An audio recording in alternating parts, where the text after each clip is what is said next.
आज हम हाइपरटेंशन के बारे में जानेंगे, जिसको आयुर्वेद में रक्तगतवात भी कहा जाता है।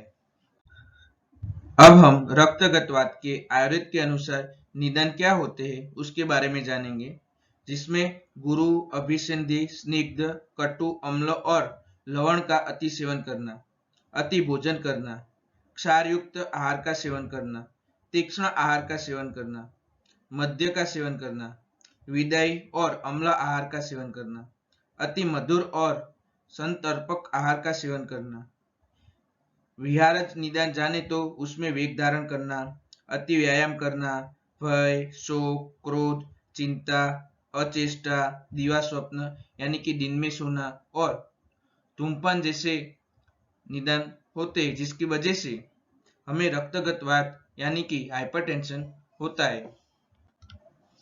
अब हम रक्तगतवात के आयुर्वेद के लक्षण क्या होते हैं उसके बारे में जानेंगे। उसके पहले रक्तगतवात में कौन कौन से दोष की दृष्टि होती है उसके बारे में जानते हैं। तो रक्तगतवात में तीनों दोषों की दृष्टि होती है, लेकिन वात दोष का प्राधान्यता ज्यादा होती है। दृष्टि में रक्त की और मेद धातु की होती है। स्रोतस में रक्तवह, रसवह और मनोवह स्रोतस की होती है। अधिष्ठान तो धमनीय है। स्रोत दृष्टि में अति प्रवृत्ति, संग, विमार्गमन होता है। स्वरूप चिरकारी है।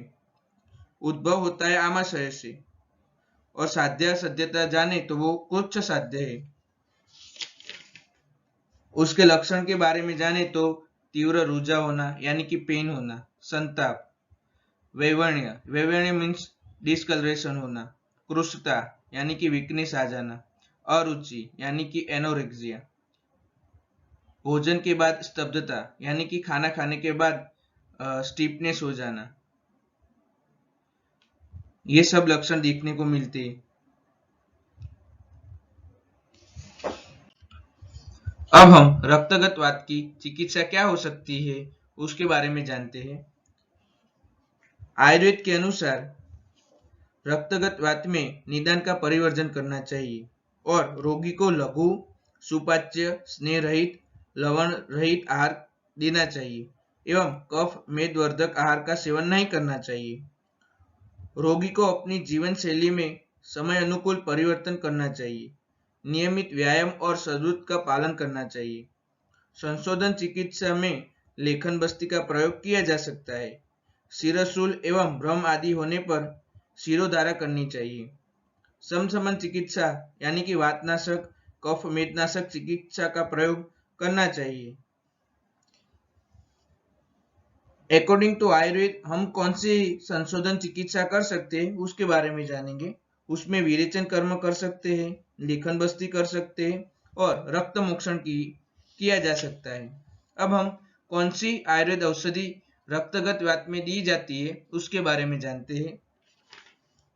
तो उसमें रस औषधि में चंद्रकला रस दे सकते हैं, प्रवाल पिष्टि दे सकते हैं, पुनर्नवा मंडूर दे सकते हैं, प्रभाकर रस दे सकते हैं और वटी में जाने तो उसमें सर्पगंधा वटी दे सकते हैं, ब्राह्मी वटी दे सकते हैं, रसोन गुगलू दे सकते हैं और चूर्ण में सर्पगंधा चूर्ण, अश्वगंधा चूर्ण, चटामांसिका चूर्ण दे सकते हैं और आशा वरिष्ठ में दसमुख वात, रासनादिक वात, सारस्वती आदि अरिष्ट, दसमूलारिष्ट और अर्जुनारिष्ट दे सकते हैं।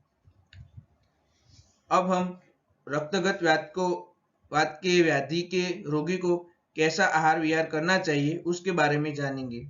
तो कैसा आहार लेना चाहिए उसके बारे में पहले जानते हैं। तो इसमें चावल, दूध, सेव, अंगूर, पपीता, अनार, केला, संतरा, अल्प मात्रा में गोघृत, सेंधव, औषध सिद्ध घृत, यव, जव, सवा, अरहर, मृग, पालक, हरे पत्तेदार सब्जियां और लघु आहार लेना चाहिए और विहार में उपवास करना, व्यायाम, सद्वृत का पालन करना, वेगों को धारण न करना, धारणीय वेगों को धारण करना, लंघन और मर्दन करना चाहिए। अब हम रक्तगत वात की व्याधि को दूर करने के लिए कैसा आहार विहार नहीं करना चाहिए उसके बारे में जानेंगे।